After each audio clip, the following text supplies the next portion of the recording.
Welcome back to the KDPG Sunday edition. Our guest this morning is Pennsylvania Auditor General Eugene DePasquale, serving his second term, a little over a year into your second term.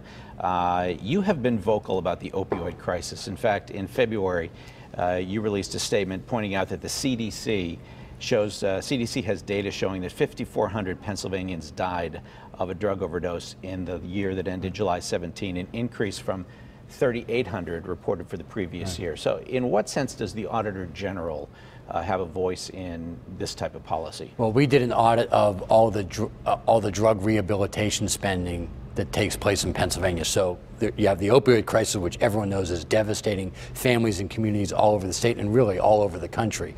What we wanted to, my role in this was to see how effective we are at combating this. So when we're spending money on drug rehabilitation, how effective is that spending? We saw that the state did not have what I believe was a solid criteria for making sure that we were investing in the clinics that were effective. So they were putting money into clinics, but there was no evidence that there was any analysis of how effective those clinics were. And as a result of that audit now, the state Department of Drug and Alcohol has added criteria so that the clinics that are more effective at getting people off of their opioid addiction are the ones that are going to get more investment.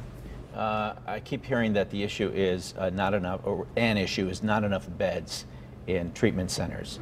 Is that something that you've addressed? Where would the money come from? How much of a priority do you sense this has in Harrisburg? It is a high priority, and this is actually one of the few areas that I think there's been solid bipartisan agreement between the Republican-dominated legislature and Governor Wolf, who's a Democrat.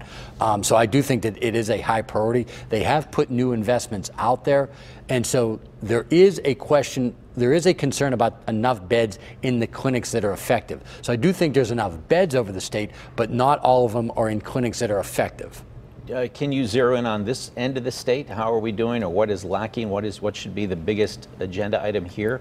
I think the biggest agenda item, whether it be Pittsburgh or anywhere else in the state, is the clinics that are effective. That's where the investment from the state should be going to. That's number one. Number two, we also have a crisis that's happening to children all over Pennsylvania, whether it be in our educational, in our schools, or even through our child protection agencies, because a lot of the children of parents that are addicted are falling through the cracks of society right now, and that has to be addressed as well.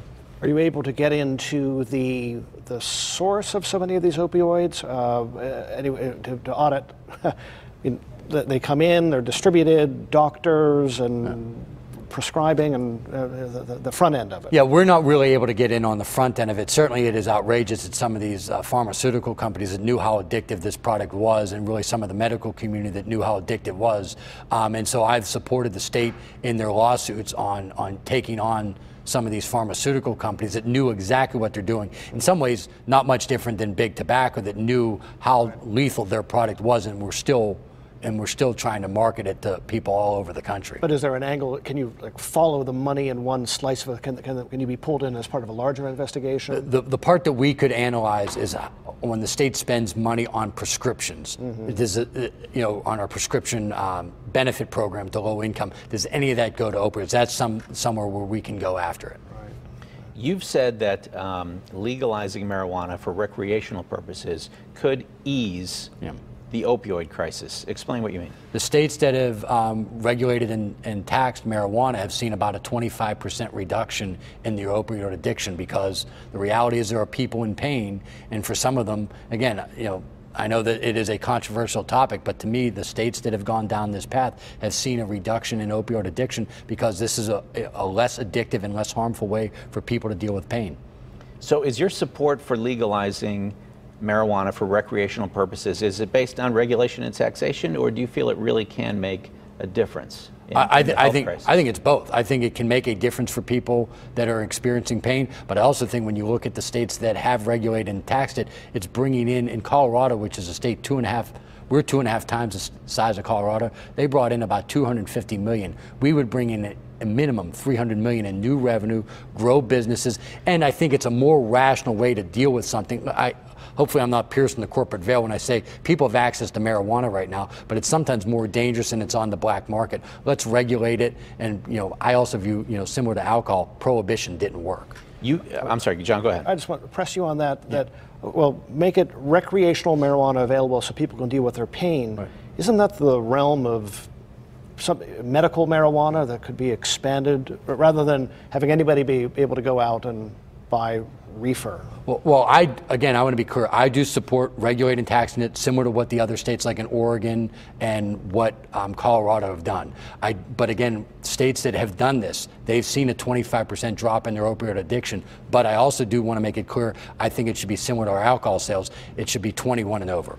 So not anyone. But this still allows people who just want to get high for the recreation of it to have it. You know, the pain argument is interesting, and I know there's an interface there, but can't medical marijuana be? Right now, people can't buy it in smoke smoke it. It's edible, and what fun is that?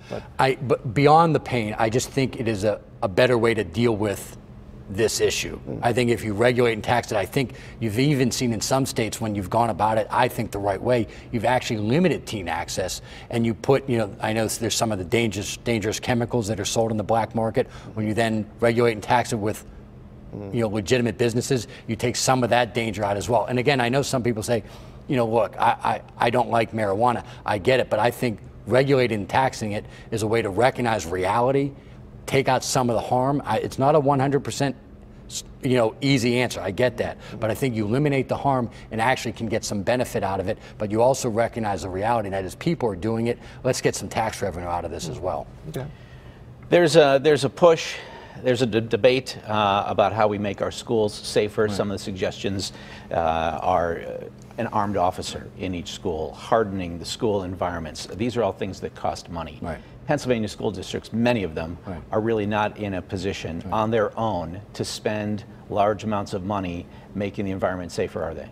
Look, the short answer is no. If there's going to be a requirement that school districts add armed guards or, and obviously fortify their schools, and some of that stuff may be appropriate, but you have school districts all over this region that simply don't have the financial resources to do that. So look, protecting our children should be a top priority. I think there needs to be comprehensive solutions to this issue, that people have to get out of their ideological comfort zone, whether they be conservative or liberal, as we tackle this issue. But the idea that some low-income districts are simply going to be able to take this burden on their own is just not realistic. What would be a realistic way of doing it? How could resources be shared so that not only the richest districts but the poorest districts could provide equally safe environments? It would have to come from the state or federal government. There's no way you could expect, some school districts, literally, there's no more property tax revenue for them to get. So if the decision comes that one of the things that needs to be done is hiring a school security guard, just taking that as one example, we're going to have to help with that, because we don't want school districts that are already strapped and already potentially laying off teachers to try to lay off more teachers for this. It would have to come from the state or federal government. Have you ever looked at the disparity in school funding between the richest districts and the poorest districts in Pennsylvania, and how it compares to the disparity in West Virginia, in New York State, any of our neighbors or states elsewhere? Pennsylvania is near the bottom on investment per child. When I say that Pennsylvania, most states, it's about 50% of total education costs are taken on by the state. Pennsylvania, it's in the low 30s. That's why we have such high property taxes here, because the state doesn't invest that close to 50%. So local communities have to spend that much money. And so what happens is, if the local community is wealthy, they're able to make up that gap. So a Lower Merion in suburban Philadelphia is spending close to $30,000 per child per year. When you're in some of our hard-hit areas like Stowe Rocks, which I've actually found in our audits, their management is doing a great job, but they're dealing with a financial situation where they just don't have the resources. So you're a former state legislator, in addition to being the Auditor General currently. You understand how politics works. Where would the impetus come from? Where would the political will come from to say this disparity is unacceptable? In 2018, to have some districts spending this much per student and other districts spending this much, that's got to stop. We need to give every student an equal opportunity to succeed. In 2008 or 2009, I forget the exact year, I think it was 2008, when I was a legislator, I'm not saying that I deserve all the credit for this, it was bipartisan. We passed an increase in school funding that led to, by 2010, Pennsylvania was the only state in the country that was improving in every academic category tested, at every grade level tested. And then in 2011, the legislature, again, I voted no, decided to cut back on all of those investments. And now Pennsylvania went from, we were closing in on about 45% funding, and cutting that back, we've now retreated on all of those gains. Why that decision was made, I simply disagreed with it at the time, but I think the state is still feeling the repercussions from that bad decision in the 2011 budget. So you're looking at lifting up from the bottom rather than capping it from the top, because I think there'd be a lot of resistance to freedom of assembly. If people want to live in Mount Lebanon and pay high taxes. Absolutely. Yeah, look, if you're in a community that wants to pay higher taxes or simply wants to spend more, that's one thing. But I think the state should at least, we now know that it's about $12,000 to $14,000 per child per year is necessary for a quality education. So the state should be, its job should be to make sure that that at least happens. Now, if a community wants to go above that, that should be up to the community. Many of us have been following the saga with the redrawing of the state's congressional districts. Your name popped up in the headlines. People were apparently urging you in your newly drawn district in York to take a shot at running for Congress because it's more favorable now to a Democrat? Right.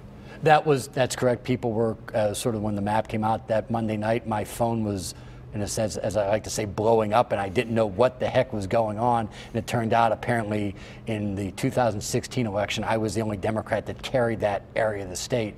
But the short answer is I love my job, and I'm going to keep doing it for 3 more years. But you thought about it. But when people ask you to consider something, I think you consider it. And I considered it and said, nope. But you don't have the type of career. You can't say, I'm going to be doing the same thing I'm doing now in 4 years, in 5 years. You're going to be limited out, term limited out. The thing came down to is I can be much more effective, I think, in my current job where I get to decide what to look at. For example, the audit of the Port Authority. That was my decision. I chose to do it. Now we're going to go in and do it. And I think it's going to be an important tool for the people of this region to try to move the economy moving forward. I got to do that without banging my head against a wall in Washington, D.C. for 2 years. But just politically speaking, isn't it better to run for one job while you already have one? Instead of running after you've already been out of office, and you could be a congressperson for life? Quick answer. The quick answer is, why give up a job you love? Okay, good enough. Eugene DePasquale, thanks so much. Take a break. Final thoughts when we return in just a moment.